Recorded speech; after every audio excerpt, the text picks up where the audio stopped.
Madame, monsieur, bonjour. Merci d'être avec nous dans ce premier point de l'actualité. On démarre au palais présidentiel où s'est tenu hier un conseil des ministres.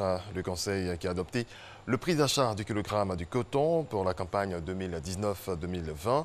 300 francs CFA le kilogramme. Ce prix, comparativement à celui fixé à 265 francs CFA lors de la campagne précédente, est en hausse. Le gouvernement veut encourager les producteurs de cette filière à travers cette mesure.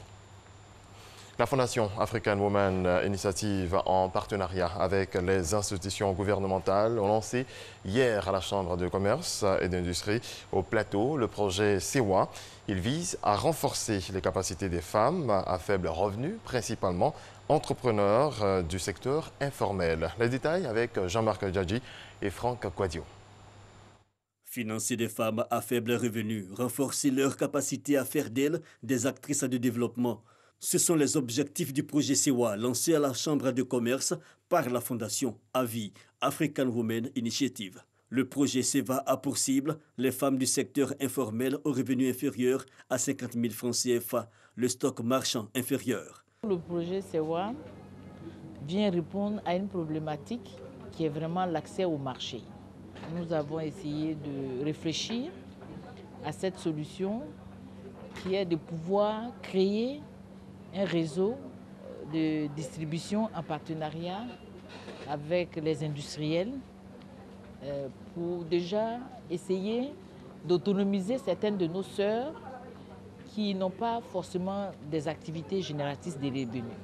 Le ministère de la Femme, le secrétariat chargé des PME et des structures de microfinance ont apporté leur soutien à cette initiative. 25 femmes commerçantes de détail ont bénéficié des kits de marché. En tant que ministère de la Femme, de la Famille et de l'Enfant, l'une de nos missions, c'est vraiment de promouvoir l'autonomisation de la femme. Et un projet, n'est-ce pas, un tel projet dont l'objectif est de rendre la femme autonome, ne peut que être, disons, encouragé, félicité. La Fondation nous a approchés sur les marchés pour apporter un soutien à nous femmes qui faisons déjà une activité, pour essayer de booster un peu nos activités. Le projet SEWA s'étendra sur le territoire ivoirien avec une phase à pilote dans le district d'Abidjan.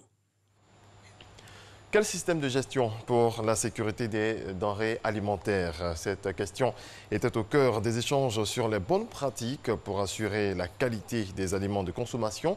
Pour les acteurs de ce secteur, la sécurité des denrées alimentaires doit être une priorité absolue afin de prévenir les cas de maladie. Les procédures d'analyse des risques, contrôles sanitaires, mesures d'accompagnement sont entre autres les pratiques abordées. C'était lors du forum régional sur la sécurité des denrées alimentaires tenu lundi dernier à Abidjan.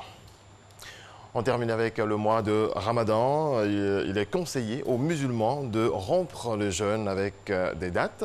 C'est un message qui provient des livres saints. On voit cela avec Pierre Dipomelin et Issaïo. Mariam, habituellement vendeuse de riz à Adjamé Mirador, se retrouve pendant ce mois de Ramadan aux abords des voies au carrefour Agban. Sa nouvelle activité, la vente des dattes communément appelées tamaro. Ces fruits ont envahi les rayons des grandes surfaces, mais aussi les carrefours où l'engorgement des voies est régulier. Moi, les carreaux, je vends tamaro pour que les gens qui sont embouteillés ont donné tamaro 100 francs. Ils vont couper carême à ça, comme ça on vend. Le temps de carême, là, on utilise ça beaucoup. C'est bon, c'est ce qu'on nous a appris. Produit dans les oasis du désert, ce fruit est pourtant présent sur les tables des Ivoiriens à la rupture du jeûne. D'où vient l'intérêt pour ce fruit? Au temps du prophète sallallahu alayhi wa sallam, lorsqu'il jeûne, avant de rompre le jeûne, il utilisait les dattes. C'est une imitation du prophète Mohammed sallallahu alayhi wa sallam parce qu'il est pour nous une référence. On prend les dates à un nombre impair, puisque en l'islam, on utilise les nombres impairs, soit une date, soit 3, soit 5, 7, 9, 11, ainsi de suite. Au-delà des raisons religieuses, la date ou tamaro est reconnue pour son apport en nutriments, entre autres. Les fibres, le sucre, les sels minéraux et plusieurs vitamines. Une importante source d'énergie pendant cette période de pénitence. Voilà, c'est tout pour ce 6h. Je vous donne rendez-vous à 6h30 pour le point de l'actualité africaine.